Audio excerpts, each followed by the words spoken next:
네, 안녕하세요 여러분들. 고급 한국사 담당하고 있는 큰별쌤 최태성입니다. 자, 여러분들 중국의 그 유명한 이 발가락 피아니스트 류웨이라는 사람이 있대요. 팔이 없어서 이 발가락으로 이게 되나요? 저는 생각만 해도 이게 되나 그런 생각이 드는데 그 류웨이에 대해서 운명이란 무엇인가에 대해서 한번 질문을 한 적이 있대요. 당신은 운명이 뭐라고 생각하십니까? 그러니까 왜냐하면 질문한 입장 속에서는 그 팔이 없는 그 피아니스트의 운명은 과연 뭘까? 저 사람은 운명을 과연 어떻게 받아들일까에 대해서 궁금했던 거겠죠. 그랬더니 류웨이가 이렇게 이야기를 하더랍니다. 운명, 인생. 나는 그렇게 생각한다. 인생이란 죽거나 멋지게 살거나. 딱 두 가지라는 거예요. 어쨌건 간에 최악의, 죽음이라고 하는 최악의 상황은 나는 피했다. 비록 팔은 없지만 죽음이라고 하는 최악의 상황은 피했다. 그렇기 때문에 나는 지금 멋지게 살고 싶다. 네. 단순해 보이죠, 여러분들? 죽거나 멋지게 살거나. 가끔은 이렇게 삶을 좀 단순화시킬 필요도 있겠구나라는 생각이 듭니다. 여러분들도 하루하루 살아가는 데 있어서 죽음을 피한, 류웨이 표현에 의하면 우리는 죽음을 피한 그 황량하고 끝이 없어 보이는 그 죽음을 피한 최악의 상황은 우리 모두 피한 그런 상황입니다. 그렇다면 지금 이왕 살 거 멋지게 살았으면 좋겠습니다. 이왕 수업 들으실 거 어떡하나 이것도 공부해야지 아니라 멋지게 재밌게 그래, 큰별쌤 한번 얘기해 보여. 내가 한번 나의 스토리 한번 만들어 볼게요. 멋지게 그렇게 가는 그 시간을 한번 여러분들 만들어 보시기 바랍니다. 죽거나 멋지게 살거나 두 가지입니다. 아셨죠? 네. 자, 그렇다면 여러분들 오늘 이제 우리가 또 이 멋지게 또 제가 한번 아주 멋지게 강의를 한번 해볼 텐데요. 그 멋지게 강의할 그 부분은 과연 또 무엇이 있을지 한번 살펴보도록 하겠습니다. 자, 오늘의 호기심. 이것이 궁금하다. 뭐가 있을까요? 청동기 시대에 계급은 왜 발생했을까? 그리고 내 할배는 과연 단군일까? 요즘 뭐 꽃보다 할배? 뭐 그런 프로도 있잖아요. 내 할배는 과연 단군일까? 라고 이제 한번 질문을 던져봤습니다. 우리의 뿌리는 단군부터 출발한다 이런 얘기 많이 들었잖아요. 그런 것들에 대해서 한번 고민해보는 그런 시간을 가져보자라는 이야기죠. 그러니까 이제 단군 이야기 나오니까 고조선 나오겠구나 이제 탁 감이 오셔야 되는 겁니다. 준비되셨죠? 자, 죽거나 멋지게 살거나 우리는 멋지게 지금 출발하는 겁니다.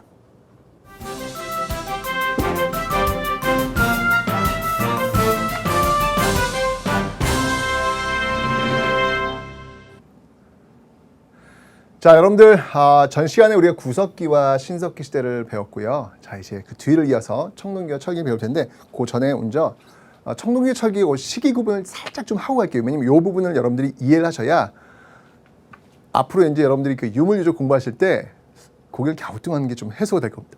자, 먼저 시기 구분 갑니다. 시기 특징, 구분이라는 표현보다는 특징이 낫겠네요. 자, 이렇게 봤을 때 시기의 특징 이렇게 봤을 때 쭉 나눠봤을 때 기원전 BC 20세기경부터 청동기가 출발한다.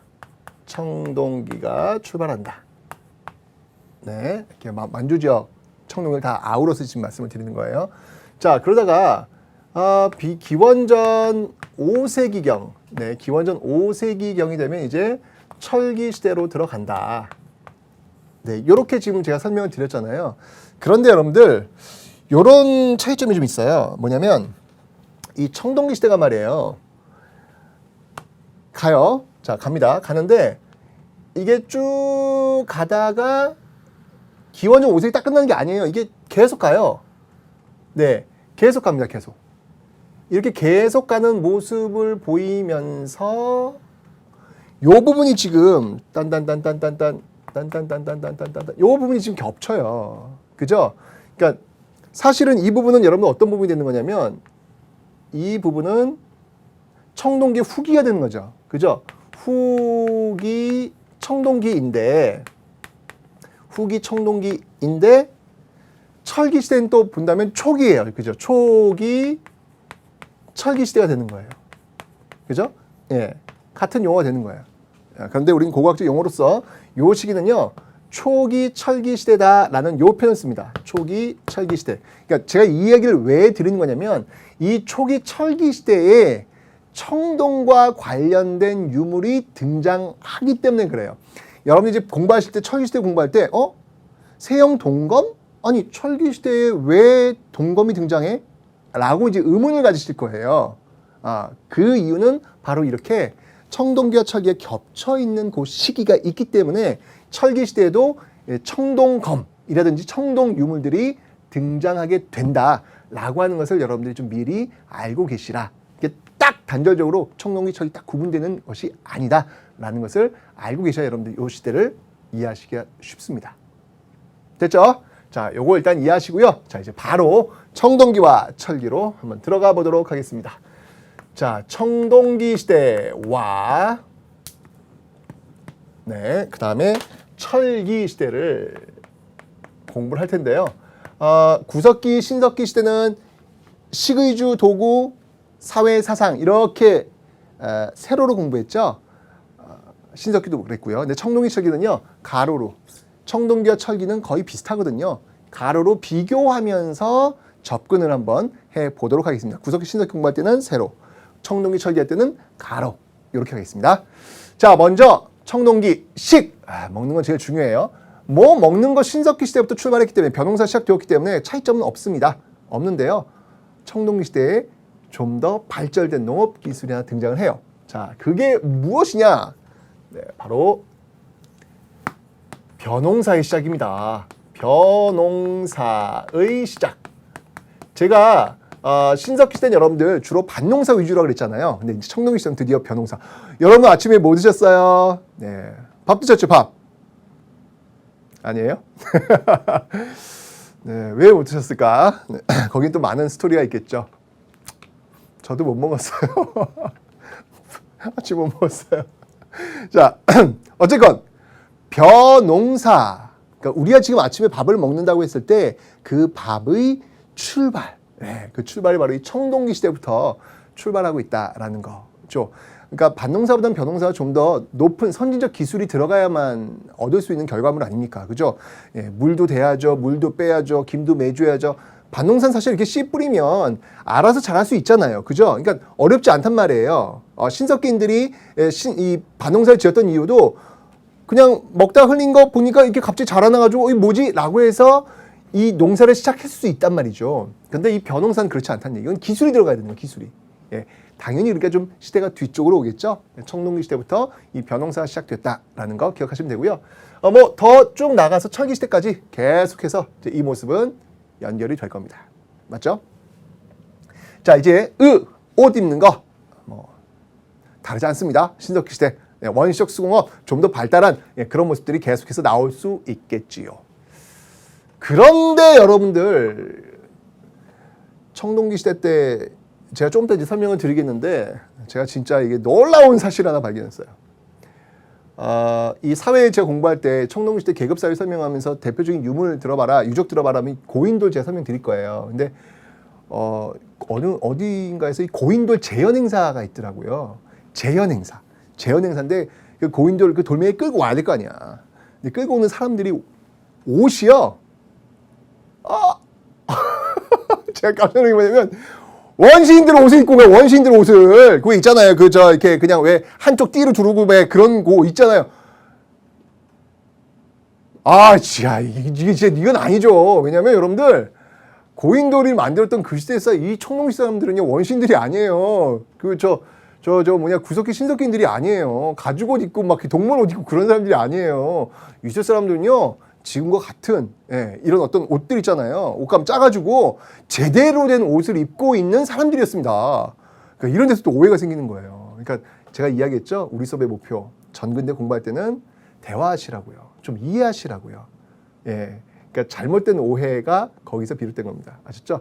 이 당시 옷 신석기 시대에 비해서 훨씬 더 좋은 옷 잘 근사하게 입고 있습니다. 막 나뭇잎으로 막 가리고 막 이게 동물 가죽 이런 거 아니에요, 이 시대. 아셨죠? 네. 자, 그래서 의는 그냥 넘어가겠습니다. 같으니까 주를 한번 볼게요. 주. 주거 환경은요, 이 당시에 또 마찬가지로 움집이었어요. 이름은 같은 움집입니다. 이름은 같은 움집인데 이 움집이 어디에 배치하고 있느냐, 그 내용을 한번 좀 볼게요.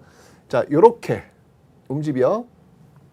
여기가 지금 강가라면 여기 이제 강 이렇게 흐른다면, 자 갑니다. 이렇게 가서 이렇게, 예. 이게 산이에요. 예, 산이고 집이 어디 있냐면 집은 요 정도. 여기 이제 집이 이제 위치하는 거죠. 자, 앞에는 지금 물이 흐르고 뒤에는 산이 있어요. 이런 걸 우리는 뭐라고 하냐면, 이런 것들을 우리는 배산 임수지형이다 라고 이야기를 하는 겁니다. 배산임수지형이다. 근데 여러분들 오해는 하지 마세요. 배산임수, 오호, 그러면 풍수지리, 청동기 시대부터 풍수지리가 있었나? 이렇게 오해를 하실 수 있는데 이건 풍수지리는 아니고요. 예, 풍수지리는 아닙니다, 여러분들. 이 우리나라에 풍수지리가 들어오는 시점은 신라 하대. 예, 신라 하대나 돼야 이 풍수지리가 들어와요. 이 당시에는 그냥 삶 속에서 이게 살기 좋은 거구나. 학문이라고 하는 게 여러분 뭐예요? 풍수지리라고 하는 학문도 어떤 삶의 경험을 통해서 그런 학문이 만들어지는 거잖아요. 그죠? 이 당시에는 어떤 삶의 경험 속에서 여기가 좋구나. 이렇게 나온 거죠. 자, 그래서 요렇게 집이 위치가 되었는데 요 집의 어떤 모습을 이렇게 보면요. 집의 모습을 보면요. 위에서 보면요. 이런 모습이에요. 위에서 보면은 장방향의 모습들. 이렇게 있고요. 화덕자리는 한쪽에 치우쳐져 있는 모습들을 보이고 있습니다. 한쪽에. 그 다음에 이걸 옆에서 보면요. 옆에서 보면은 이렇게. 네. 네. 이렇게 해서 한쪽으로 치우쳐져 있는 모습들. 이렇게 보이고 있어요. 자, 신석기 시대 집터와 확연히 다르구나 라는 것을 지금 여러분들 확인을 하고 계신 거예요. 그죠? 다르죠? 신석기 시대는 거의 원형의 모습이었고 반지하의 모습이었는데 이제는 지상가옥화하는 그러한 모습들이 나타나고 있더라라는 얘기죠. 그만큼 또 이제 기술이 발전된 거예요. 기술이 발전된 거예요. 그죠? 지상가옥화. 네, 이런 걸 보면 지금도 우리나라 보면 이렇게 반지하 주거가 있어요. 예. 저도 반지하 주거에 살아봤는데요. 참 안 좋습니다. 이게 반지하 주거가 이게 여름철 되면 눅눅하고 막 이제 이런데 그런 집들도 좀 개선이 됐으면 좋겠다라는 생각이 들어요. 그게 뭐 집 개선뿐만 아니라 또 경제 삶과 또 연결되는 그런 부분들이기도 하잖아요. 그죠?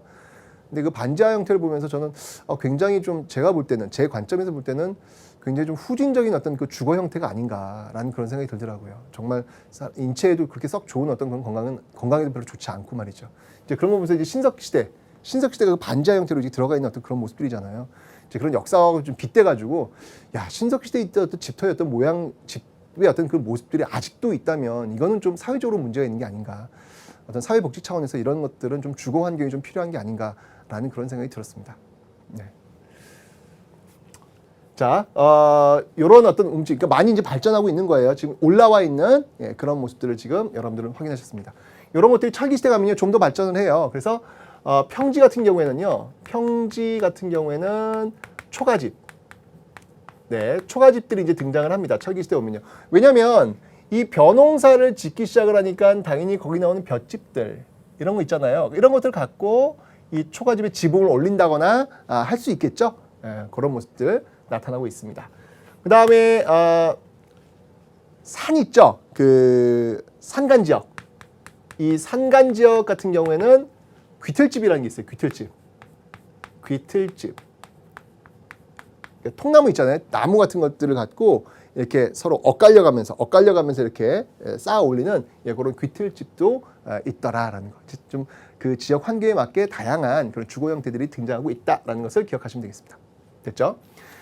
자, 이제 도구를 한번 살펴보도록 하겠습니다. 도구. 자, 도구에는요, 먼저 정말 여러분들 꼭 기억하실 도구가 있어요. 그게 뭐냐면 바로 반달 돌칼입니다. 반달 돌칼.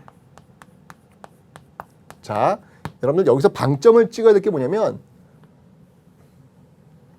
돌이에요. 무슨 말이냐면 일단 이 반달돌 칼은 뭐냐면 여러분 교재 보시면 알겠지만 말 그대로 칼인데 돌로 만든 반달 형태의 그 칼을 얘기하는 거죠.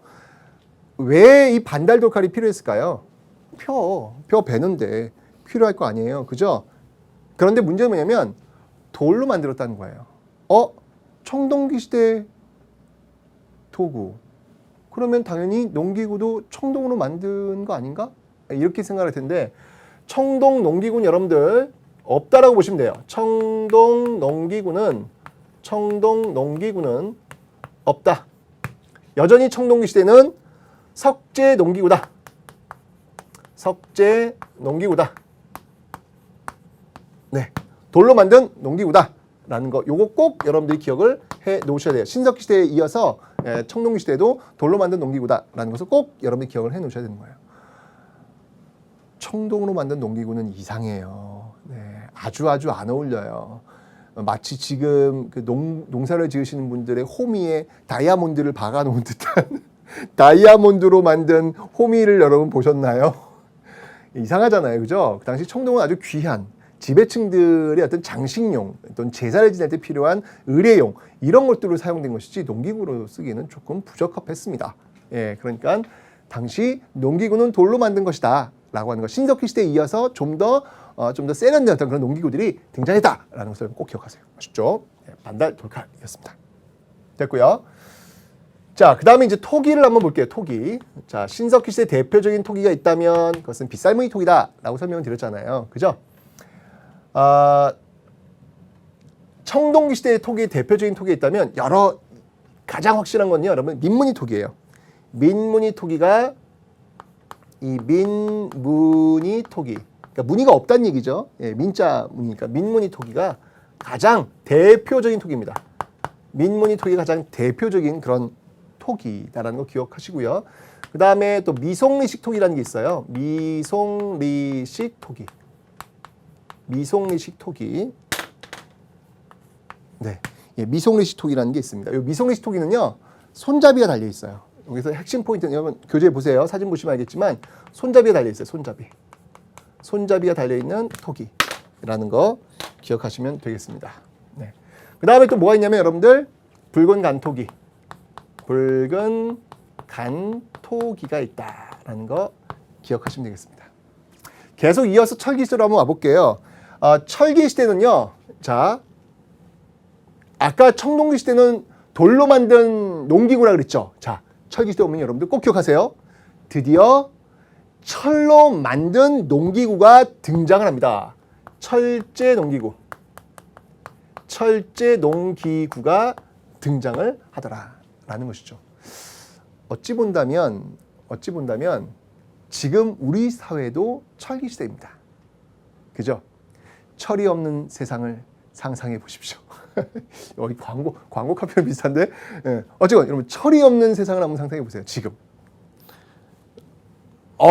이건 뭐 우리 시대도 역시 마찬가지로 철기 시대에 살고 있다라고 볼 수 있겠죠. 그죠? 그만큼 철은 참 중요한 자원으로 활용이 되고 있습니다. 어쨌건 이러한 철제 농기구가 철기 시대부터 등장했다라는 거 꼭 기억하세요. 이제 반달 돌칼이나 반달 철칼, 이런 게 등장하겠죠. 그죠?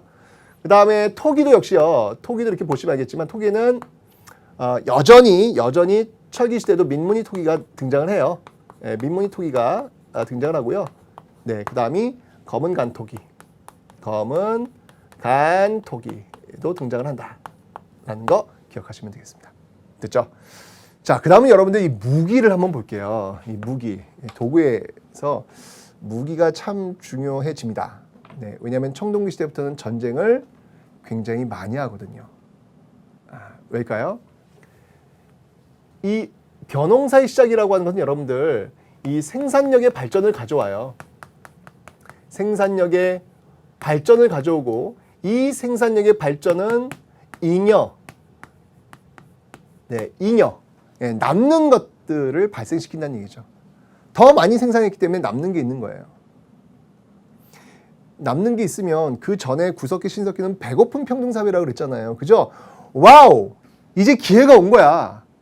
이제 생산력 발전을 통해서 생산 기술의 발전, 농업 기술의 발전에 의해서 우리는 더 많이 가지게 된 거예요. 이제 배고프지 않아도 돼요. 이렇게 잉여를 갖고 배고픈 사람들에게 나눠주면 우리는 해피하게 살 수 있는 거 아닌가요? 근데 그게 안 돼요. 그게 안 돼요. 잉여물이 생기면서 우리는 이 잉여물을 더 갖기 위해서 싸우게 되는 겁니다. 전쟁을 하게 되는 겁니다. 그러면서 승자와 패자로 나뉩니다. 승자가 패자를 잉여 생산물을 더 생산하는 데 동원합니다. 그러면서 지배와 피지배의 계급도 나뉘게 되는 것이죠. 참 이런 게 참 아이러니가 아닌가라는 생각이 들어요. 그죠? 제가 항상 이야기하지만 여러분들 우리가 뭐 발렌타인데이라든지 뭐 이럴 때 정말 그 초콜릿 서로 나누잖아요. 그죠? 사탕도 나누잖아요.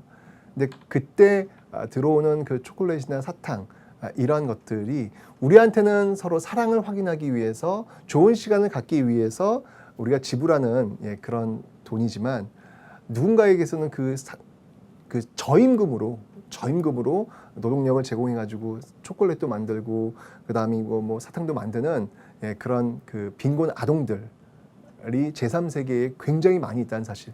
그러니까 우리가 사랑을 서로 확인하기 위해서 나누는 어찌 본다면 생존과는 좀 거리가 먼 우리한테는 어떤 사치일 수 있겠지요. 그 물건들이 누군가에게는 생존을 위해서 존재하는 것이라는 것. 그 초콜릿 하나, 사탕 하나에도 우리 지구 사회의 어떤 문제점들이 고스란히 녹아져 있다는 사실. 이런 것들은 하나쯤은 알고 우리가 우리의 시간을 또 즐길 필요가 있지 않을까라는 생각이 듭니다. 이제 그런 어떤 출발점들이 바로 이 청동기 시대에서부터 출발했다라고 하는 것. 그러면서 전쟁을 많이 해야 되거든요. 그러니까 당연히 무기 같은 거 이런 게 필요했겠죠. 자, 그래서 이제 이 당시에 무기를 보면요, 이 당시 무기를 보면 이 비파형 동검이라는 게 있어요. 비파형 동검. 자, 교재를 보시면 알겠지만 여러분들 거기 사진 보세요. 네, 비파 모양으로 지금 나와 있는 그런 동검이죠. 이런 비파형 동검과 그다음이 뭐 무기라기보다는 이건 이제 생활 속에 쓰고 있는 거울입니다. 거친 무늬 거울이에요. 네. 그 거친 무늬 거울이요, 선생님. 이게 왜 거울이에요? 라고 이야기를 하더라고요. 이렇게 돼 있거든요. 이렇게 동그랗게 돼 있어가지고 여기 꼭지가 하나 있어요. 꼭지가 이렇게 하나 있는데 이 꼭지에 요 무늬들이 이렇게 거칠게 이렇게 나 있는 거예요. 이런 그 무늬들이 이렇게 이렇게 나 있는 이런 그 거울의 형태거든요.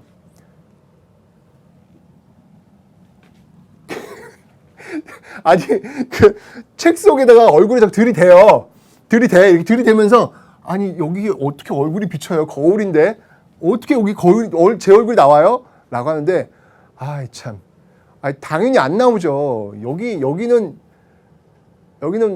바깥쪽이에요. 바깥쪽에다 얼굴 들이미시고 박물관에 가도 그런 사람이 있어요. 박물관에 가셔도 딱 거친 무늬 거울. 이게 수업시에 배운 그 거친 무늬 거울이구나. 그 얼굴을 비춰보는 거예요. 이때 얼굴이 왜 안 나와? 거울인데. 아이 참. 요거는요, 손잡이 꼭지예요, 꼭지. 요 꼭지를 이렇게 뒤집으셔야죠. 그 반대편 이렇게 뒤집으면 깨끗한 면이 나오거든요. 그 깨끗한 면에 이렇게 비치시면 얼굴이 나오는 거예요. 안 나올 것 같은데요? 지금은 녹이 쓸었기 때문에 그럴 수 있겠죠. 여러분들 청동 녹그릇 같은 거 한번 떠올려 보세요. 깨끗이 닦으면요, 얼굴 보입니다. 네. 그런 역할을 했던 게 바로 이 거친 무늬 거울. 아직까지는 요 무늬를 만드는데 약간 좀 거친, 조악한 그런 모습들이 등장하고 있다라는 거 기억하시면 되겠습니다. 철기 시대로 오면요, 철기 시대는요, 이제 중요한 동검이 하나 등장하죠. 바로 세형 동검이 등장합니다. 세형 동검이 등장합니다. 자, 아까 제가 이 앞부분에서 철기 시대에도 동으로 만든 그런 유물들이 나오는 이유를 설명했어요. 바로 여기서 지금 그 이유가 지금 나타나고 있습니다. 이 세형 동검은요, 세형 동검의 역사적 의의라고 할까요? 이거는요, 한반도 내 독자적 청동기 문화, 독자적 청동기 문화를 보여주고 있는 상징적인 그런 상징적인 유물이 바로 이 세형 동검입니다. 여러분들 꼭 기억을 해 놓으셔야 되겠습니다. 세형 동검. 교재 보시면 알겠지만 여러분들 가늘세자, 가느다란 그런 뾰족한 모습들을 가지고 있습니다. 세형 동검이 있고요. 자, 그 다음에 이제 이때쯤 되면요 기술이 조금 더 발전합니다. 그래서 잔무늬 거울, 무늬가 아주 고운 거예요. 잔무늬 거울이 또 등장하고 있다라고 하는 것도 하나 기억하시면 되겠습니다. 됐죠? 자, 이런 어떤 그 청동기 시대는요, 이런 어떤 그 도구들을 가지고 예술품도 이렇게 만들어요. 그 예술품들이 뭐가 있냐면 여러분들 이런 것들을 가지고 이 암각화 있죠, 암각화. 네, 암각화. 그러니까 바위에다가 동물 문양을 이렇게 새겨놓는 거예요. 대표적인 게 있다면 울주. 울주에 있는 경상도 울주에 있는 반구대 암각화 같은 게 이제 대표적인 게 되겠죠. 이런 것들은 암각화 같은 경우에는 계속 철기 시대 또 계속 이어서 만들어내고 있습니다. 이 암각화를 보시면요 정말 와 풍부합니다. 그 시대의 어떤 생활 모습들이 정말 풍부하게 담겨 있어요. 고래 사냥하는 모습도 나오고 뭐 가축을 기르는 어떤 그런 모습들도 나오고 굉장히 다양한 어떤 모습들이 등장을 하고 있죠.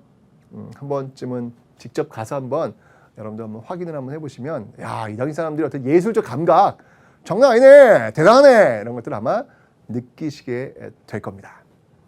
근데 뭐 이 암각화의 시대적 배경은 청동기냐, 특히 울주 반구대가 이게 청동기냐, 좀 더 가서 신석기의 가능성은 없는 거냐, 뭐 이런 그 설도 있습니다. 왜냐하면 여기 고래 사냥하는 장면이 등장을 해요. 근데 고래 사냥을 과연 신석기인들이 할 수 있었을까? 이제 이런 것들도 우리 시대의 사람들이 갖고 있는 학자들도 마찬가지고요. 갖고 있는 어떤 우리 시대의 편견이라는 거죠. 선입견이라는 거죠. 과연 그게 가능했을까? 아니, 그 엄청난 고래를 가능해? 이제 이런 데서 이제 출발했을 텐데 고고학적 발굴 성과에 의하면요, 신석기 시대에 발견된 어떤 그 도구 있잖아요. 그 도구에 고래뼈가 같이 나오는 어떤 그런 모습들도 나오고 있답니다.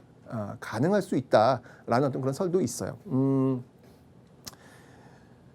지금도 여러분들 이 고래 사냥하는 거를 이렇게 보시면요, 그 전통적 방법으로 고래 사냥하는 거 보면요, 그냥 작은 배예요. 작은 배 같고요, 진짜 작살 이렇게 몇 개 같고요, 그거 갖고 그냥 잡는 경우가 있어요. 지금도 있습니다, 여러분들.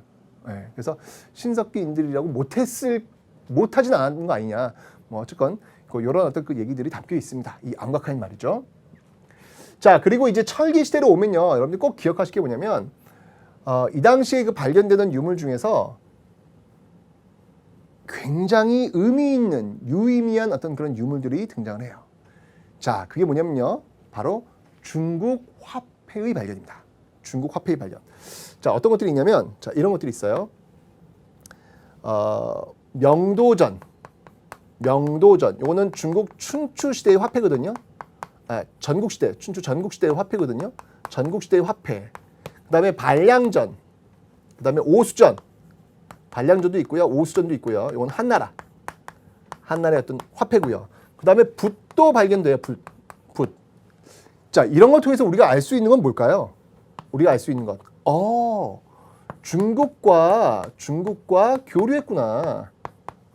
네, 중국과 교류했구나라는 것을 이러한 유물을 통해서 우리가 확인할 수 있는 것이죠. 사실은 여러분들 이 청동기 시대까지는요, 청동기 시대까지 어떤 그 문화의 어떤 그 흐름이라고 할까요? 이런 것들은 이 만주, 시베리아 만주, 그리고 한반도로 이어지는 어떤 그 안에서의 어떤 문화적인 어떤 모습들이 동질성을 많이 띠고 있다면, 철기 시대에 오면서 이제 본격적으로 중국과의 어떤 교류, 중국과의 어떤 소통, 이런 것들이 이루어지는 모습들을 보이고 있습니다. 그런 것들을 여러분들 알 수 있는 근거가 뭐 명도전이라든지 뭐 반량전이라든지 오수전과 같은 그런 이제 중국 화폐들이 있다는 것을 여러분들이 좀 꼭, 아주 시험에 잘 나오니까 붓도 마찬가지고요, 꼭 좀 여러분들이 기억해 놓으시면 되겠습니다. 됐죠? 자, 이게 이제 청동기, 철기 시대의 어떤 그런 도구들과 관련된 그런 내용들이었어요. 자, 이제 사회. 이제 사실 이 청동기, 철기에서는 이 사회가 굉장히 중요하거든요. 왜냐하면 앞에 이 구석기와 신석기가 평등사회라고 제가 설명드렸잖아요. 그죠? 자, 이제 계급사회로 들어섭니다. 청동기 사회의 가장 큰 특징이라고 한다면 바로 계급사회의 출현이다. 바로 이 계급사회의 출현이다라고 할 수 있겠죠. 계급사회. 자, 이 계급 사회를 보여줄 수 있는 가장 좋은 유물, 유적이 있어요. 그게 뭐냐면 바로 고인돌이라는 거죠. 고인돌. 제가 아까 설명드렸잖아요. 고인돌하면 여러분들이 오해를 많이 하시는 분들이 있어요. 왜 그런가 봤더니 어느 회사 이거 아이스크림 광고에 이상하게 생겼네 빰빰 빠빠빠빠빰 이렇게 나오면서 삐삐 꼬이었네 뭐 이렇게 나오면서 고인돌이 등장을 해. 근데 그 고인돌이 입고 있는 옷이 이 원시인들의 옷을 입고 와요. 이러면서 고인돌은 원시인, 아마 그러다 보니까 그 고인돌 행사 재현하시는 분도 그럴 거야 라고 생각하신 거죠. 그죠? 아니에요. 진짜 아니에요. 이 고인돌은 무덤의 역할도 하고요. 또는 제사를 지내는 어떤 그런 제단의 역할도 하고요. 여러 다양한 그 기능들을 가지고 있습니다. 어쨌거나 이 고인돌은 여러분들 세계에서 우리가 제일 많이 있어요. 제일 많이 있습니다. 그래서 이게 유네스코 문화유산으로도 이제 적용이 되었죠. 유네스코. 네, 고인돌. 왜냐하면 이 고인돌이 왜 이 계급사를 알려주는 유물이 되냐면 덮개돌의 덮개돌 기둥을 받치고 있는 그 위에 덮개돌 교재 보세요. 사진. 그 덮개돌의 무게가 약 한 50톤 정도 된다 그래요. 무거운 건 말이죠. 큰 건 말이죠. 50톤이면 여러분들 얼마나 많은 사람이 동원돼야 그걸 올릴 수 있는데요. 끌고 와야죠. 올려야죠. 어려운 작업입니다, 여러분들. 그죠? 그러려면 한 사람의 무덤을 위해서 얼마나 많은 사람들이 동원되었느냐. 이걸 통해서 지배와 피지배 계급을 알 수 있는 그런 유물, 고인돌이라는 것으로 설명이 가능한 겁니다. 아시죠? 이외에 뭐 고인돌만 다 무덤이 되냐 그건 아니고요. 또 뭐 돌널 무덤, 널이라고 하는 건 관이에요. 관을 돌로 짜가지고 이렇게 만든 돌널 무덤도 있었다라는 거 알아두시면 되고요. 철기 시대로 오면요, 뭐 널 무덤이라든지 또는 여러분들 박물관 같은 데 가면 참 신기한 무덤이 있을 거예요. 그게 바로 동무덤이 있어요. 동무덤이 뭐냐면 기다란 항아리 있죠. 항아리. 그 항아리 두 개, 그 항아리 그 주둥이를 같이 이렇게 포개 놓은 그러한 그 또 유물을 보실 거예요. 그게 이제 무덤입니다. 무덤. 특히 남부지방 쪽에서 많이 등장하고 있는 어떤 그런 무덤이 되거든요. 이런 널무덤, 동무덤 이런 것들이 있다라는 거 기억하시면 되겠습니다. 자, 어쨌건 간에요. 이런 어떤 고인돌, 이런 계급 사회를 알려주는 이런 고인돌, 이런 것들이 널리 분포되어 있는 그 지역에서 출발한 최초의 국가가 있습니다. 그 최초의 국가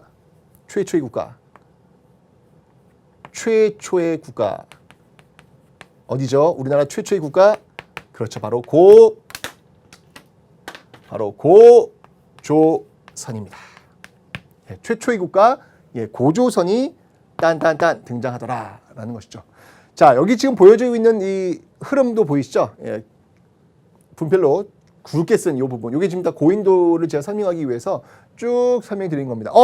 여기서 우리가 알 수 있는 건 뭐예요? 고조선이라고 하는 나라는 청동기 시대와 철기 시대에 연결되어 있는 그런 나라구나. 걸쳐 있는 나라구나. 물론 고조선의 출발은 청동기입니다. 청동기를 배경으로 출발했지만 거기서 끝난 게 아니라 계속해서 철기 시대까지 연결되고 있다라고 하는 사실을 여러분들이 꼭 기억하시라는 얘기예요. 딱 이미지로. 여러분들 제 강의의 특징이 뭐냐면 이미지, 구조화시킨 이미지라는 거죠. 이런 걸 통해서 고조선은 이렇게 청동기와 철기에 이렇게 걸쳐 있구나라는 것을 여러분이 기억하시면 되는 거예요. 됐죠? 자, 그럼 한번 시기를 한번 나눠볼게요. 고조선의 건국 시기 기원전 BC 2333년 출발합니다. 이 기원전 2333년이라고 하는 이런 기록이 나와 있는 거는 어디에 나와 있냐면 그 조선시대 때 만들어진 그 동국통감이죠. 동국통감. 동국통감의 어떤 기록을 따라서 기원전 2333년 단군의 이야기는 뭐 삼국유사도 실려 있는데요. 그 정확한 연도 있잖아요. 연도는 바로 이 동국통감에 실려 있습니다. 물론 그렇다고 해서 그때 숫자로 그냥 2, 3, 3, 3 이러진 않았죠. 이러진 않았고요. 당시 어떤 그 중국 중국 황제였던 그런 연대를 이렇게 쭉 추적해 보니까 기원전 2333년이 나오더라라는 겁니다. 아시죠? 자, 이렇게 이제 출발하다가 기원 기원전 BC 194년이죠. 네, 194년에 어떤 일이 벌어지고요. 그리고 기원전 108년. 네, 땅 끝나게 되는 것이죠. 자, 그 흐름을 한번 쭉 한번 살펴보도록 하겠습니다.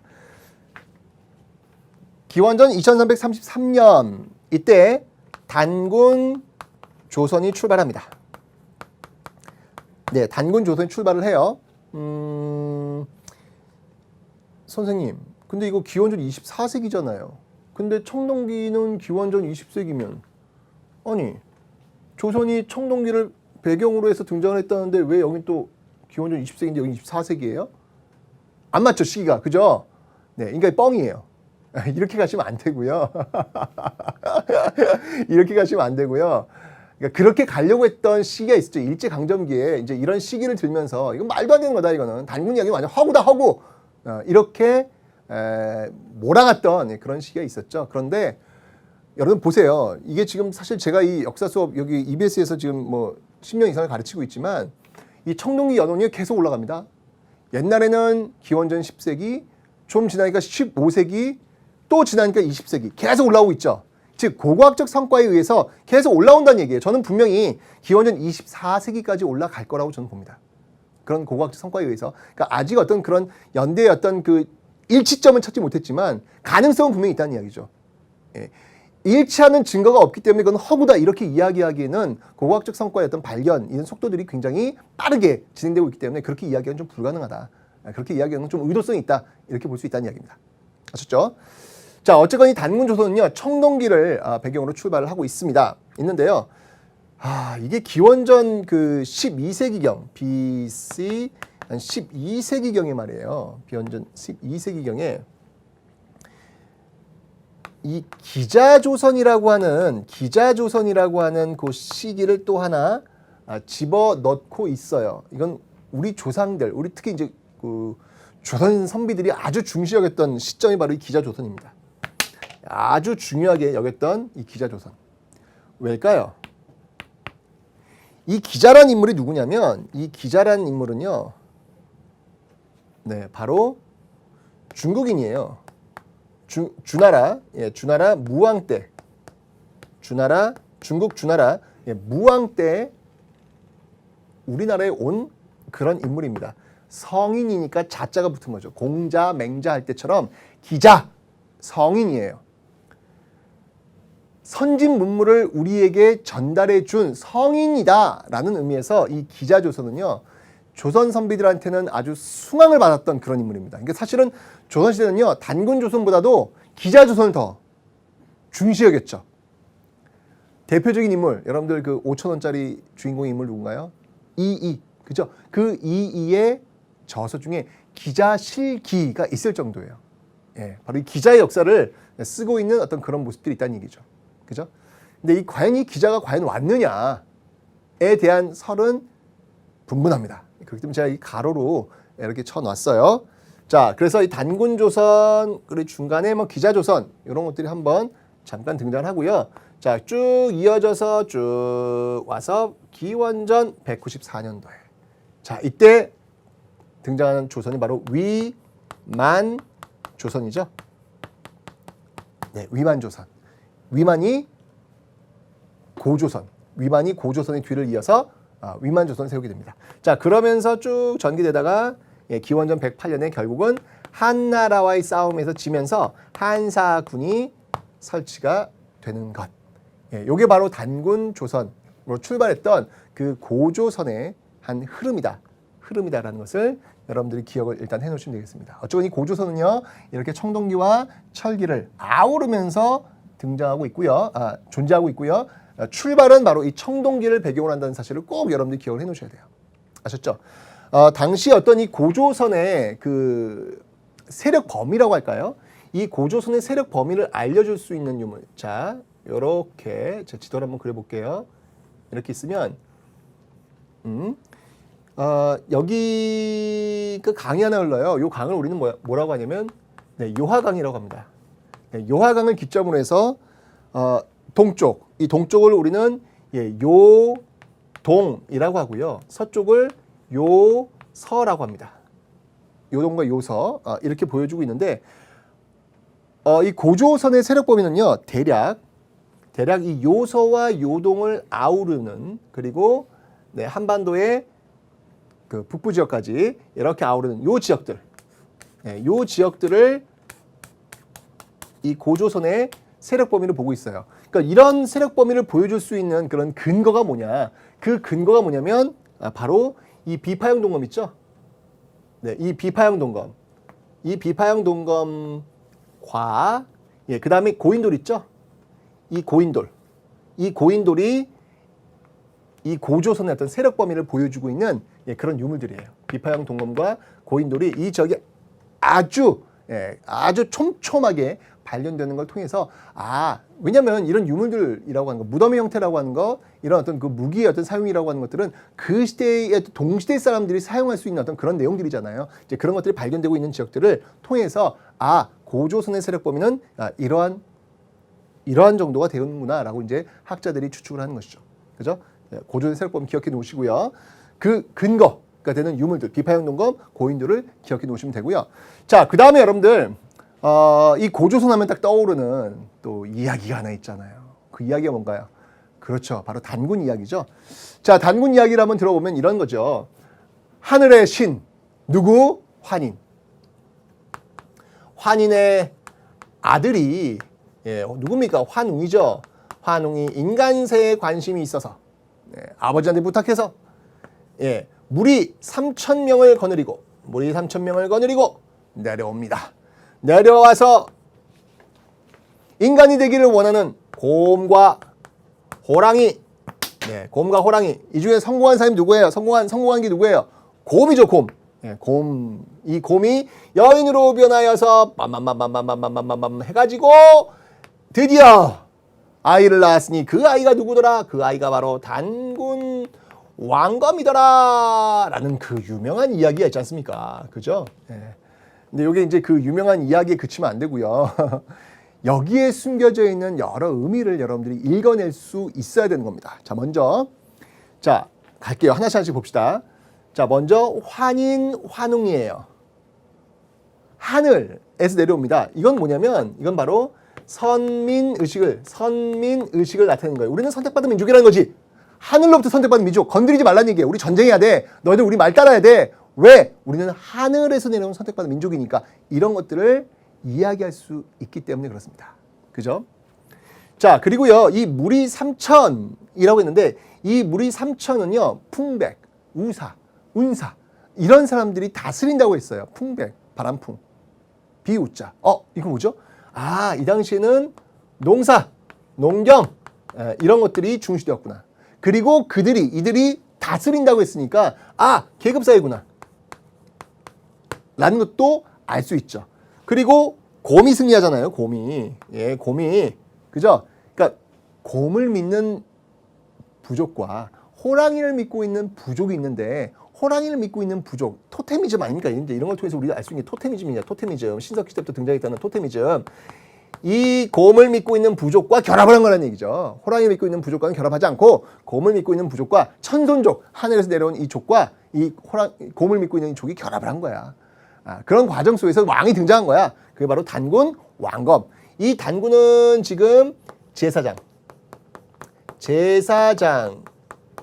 의미하는 것이고요. 왕검은 정치 지도자를 의미하는 거죠. 그러니까 여기를 통해서 우리가 알 수 있는 건 뭐냐면 바로 재정일치.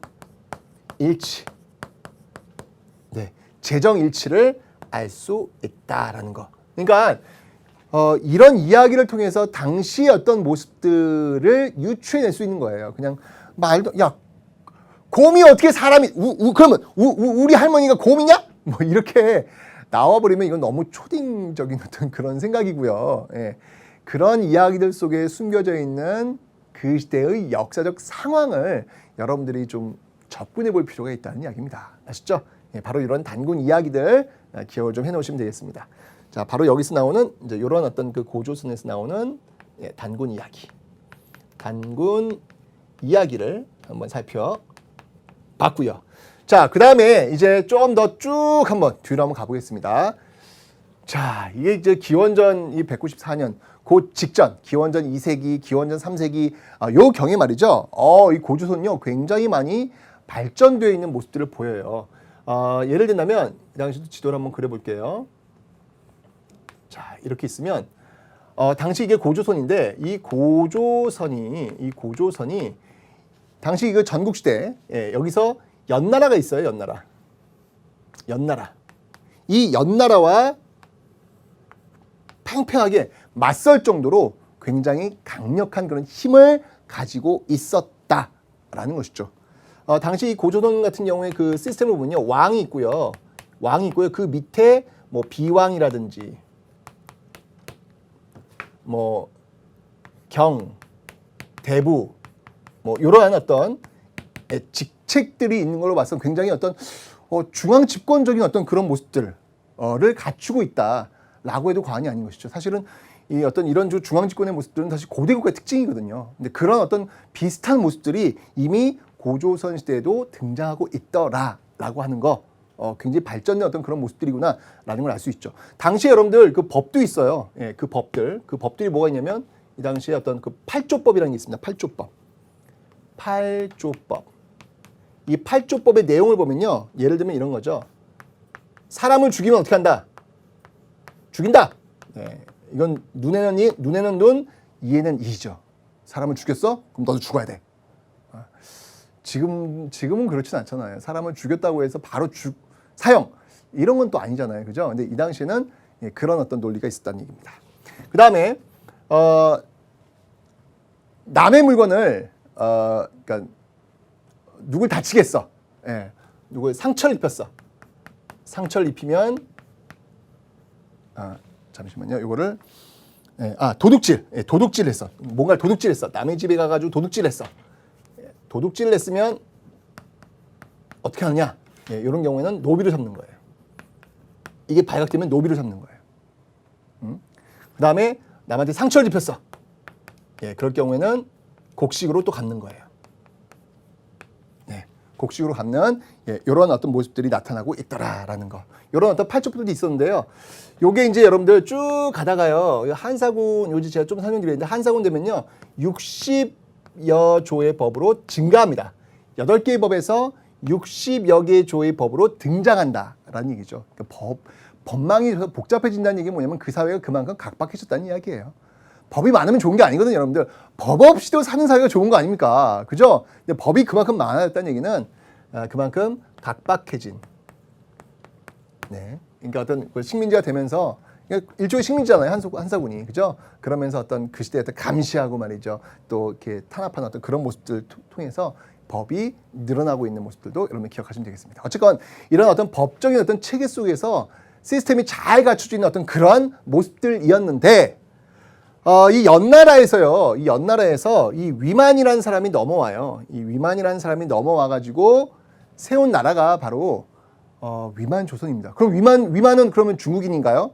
근데 이 위만이 넘어올 때 말이죠, 상투를 틀고 있었대요. 상투를 틀고 있었다는 얘기. 상투는 이거 굉장히 중국인들과는 좀 안 맞는 거거든요. 이런 걸 통해서 위만은 우리나라 사람의 어떤 계통이다라고 지금 보고는 있습니다. 자, 그래서 이 위만이 세운 나라를 보시면요, 자, 이렇게 돼 있죠. 자, 여기 지금 위만이 있는데 이 위만 조선이 어떤 모습들을 많이 보였냐면요, 이 위만 조선은 본격적인 철기를 수용합니다. 본격적인 철기를 수용하고요. 그리고 중개무역. 이 중개무역을 통해 가지고 굉장히 많은 이득을 봐요. 어떻게 중개무역을 하냐면 밑에는 진나라, 그 다음에 여기는 한나라, 중국의 한나라. 여기서 이 중개무역을 하는 거예요. 이 중개무역을 통해 가지고 굉장히 많은 이득을 보는데, 그러니까 한나라가 기분이 안 좋았겠죠. 더군다나 이 한나라가 또 팽창 정책을 취하고 있는 그런 상황, 한무제 팽창 정책을 취하고 있는 어떤 그런 상황이었기 때문에 결국 이 한나라가 공격을 해옵니다. 공격을 해오시죠. 자, 이게 바로 그 유명한 조한 전쟁이라는 거예요. 무려 1년여에 걸친 전쟁. 이 한나라 하면 엄청난 그 군사력을 갖고 있는 그런 나라였죠. 진나라에 의해서 통일했던 그런 나라. 그 진나라와 이 진은 달라요. 한자 다릅니다. 어쨌건 이 한나라의 어떤 그 공격에 맞서가지고 이 위만조선이 무너지는 게 아니에요, 여러분들. 이 고조선은요 1년여간의 항쟁 끝에 끝까지 버티는데 이게 그 안에서 내분이 일어나요. 내분이 일어나면서 결국 자멸합니다. 자멸하면서 결국은 한사군, 일종의 식민지라고 할 수 있겠죠. 이 한사군이 설치되는 그런 모습들을 보이고 있죠. 물론 이 한반도에 설치된 이 한사군은요 이후에 고구려, 백제 이런 나라들의 공격에 의해서 결국은 사라지게 되는 것이고 그 사라지는 시점들이 바로 이제 우리나라의 삼국시대가 되는 거예요. 그렇게 이제 연결이 될 겁니다. 자, 어쨌건 간에 여러분들, 우리는요, 우리나라의 어떤 우리 민족의 어떤 기원이라고 할 수 있는 이 고조선, 그 고조선의 역사를 쭉 한번 청동기와 철기와 아울러서 쭉 한번 살펴보았습니다. 자, 이렇게 해서 최초의 국가 고조선이 등장을 했습니다. 이 최초의 국가 고조선을 따라서 이제 이 땅 한반도와 만주 지역에는요, 여러 나라들이 성장할 것입니다. 그 여러 나라들 중 일부는 바로 이렇게 한사군, 한나라의 식민지라고 할 수 있는 이 한사군에 맞서면서 자신의 세력들을 키워나갈 겁니다. 한사군에 맞서면서 성장했던 그 여러 나라들, 그 여러 나라들의 여러 모습들을 다음 시간에 한번 살펴보도록 하겠습니다.